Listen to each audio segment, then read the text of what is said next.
नमस्कार, नजरिए पर स्वागत है आपका। मैं हूं आपके साथ सुहानी वाली। क्या महिलाओं को अब ये सिद्ध करने की जरूरत है कि उन्हें आरक्षण की जरूरत है या नहीं? क्या परिसीमन आयोग की मौजूदा समय में जरूरत है? और सवाल तो ये भी कि जब बिल को लागू होने में 10 साल लग जाएंगे तो बीजेपी सरकार ऐसी हड़बड़ी में सत्र बुलाकर क्या सिद्ध करना चाहती है? ये वो सवाल है जो आरएलडी मुखिया जयंत चौधरी ने संसद में बीजेपी से पूछे हैं। बता दें कि महिला आरक्षण बिल को लेकर लोकसभा और राज्यसभा में चर्चा के बाद इस बिल को पास कर दिया गया, जिसका समर्थन विपक्ष के नेताओं ने भी किया। लेकिन समर्थन के साथ विपक्ष के नेता जयंत चौधरी ने इस पर 3 बड़े सवाल भी उठाते हुए सरकार से सवाल पूछे, जिसका जवाब शायद अभी तक मिलने का इंतजार किया जा रहा है। आप सही अच्छा होता कि आज ट्रेजरी बेंचेस से जो आवाज निकल रही है उस समय भी आपको उनके पक्ष में बात रखनी चाहिए।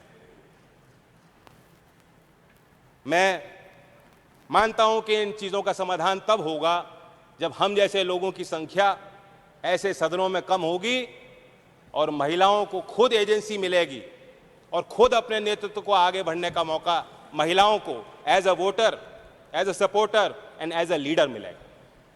और इसलिए मैं इस बिल का समर्थन करता हूं। बिल के लिए संबंध में 2 ही सवाल है मेरे। नंबर 1, आप ही की प्रक्रिया को अगर हम फॉलो करते हैं तो 10 साल तो कहीं नहीं गए। तो जो चीज 2034 तक शायद आनी है उसके लिए ये जल्दबाजी क्यों?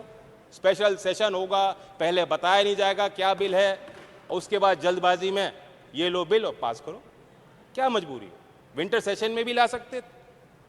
कल गृह मंत्री अमित शाह जी ने लोकसभा में कहा कि हम ये जो आयोग बना रहे हैं, परिसीमन आयोग, ये जन सुनवाई करेगा।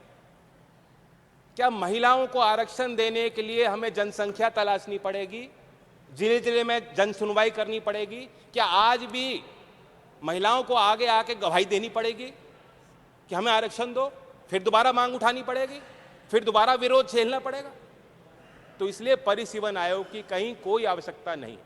और मैं सवाल पूछता हूं कि जो माननीय देश के प्रधानमंत्री स्वर्गीय अटल बिहारी वाजपेयी जी के समय जो कानून आया था, जो प्रस्ताव आया था, जो प्रक्रिया थी, उस प्रक्रिया में क्या कमियां थी?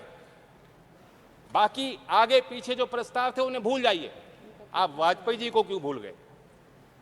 तो सीधी बात है, लोग समझ गए हैं कि ये रोड़ा तैयार किया जा रहा है, ये अड़चनें तैयार की जा रही हैं। नीति तो ठीक हो सकती है, नीयत में कुछ खोट। आपने धूम पिक्चर देखी, उसके बाद धूम 2 आई। बता दें कि इससे पहले भी जयंत चौधरी ने राज्यसभा में बोलते हुए कहा था कि पर्ची निकालने वाले बाबाओं के इशारों पर मत चलिए, आपको जो सही लगे, आप जिसमें सक्षम है, आप फैसला लीजिए, पूरा देश आपका साथ देगा। सुनिए। अगर सरकार शुभ अवसर की तलाश में, शुभ तारीख की तलाश में फैसले लेगी और टालेगी, ये सदन तैयार था, इसका उद्घाटन हो गया था और अंतरी मन में हम सब लोग जानते हैं कि तारीख चुनी गई क्योंकि एक त्योहार है, सबको लगा शुभ अवसर। लेकिन ज्योतिष के जो विद्वान हैं या कोई पर्ची निकालने वाला बाबा है, उनके इशारे और कहने पे आप फैसला मत लीजिए। जब जो सही है, आप जहां आप सक्षम हैं, आप फैसला लीजिए, पूरा देश आपका साथ। Sir, talking about resources, our minister for science Shri Jitendra ji.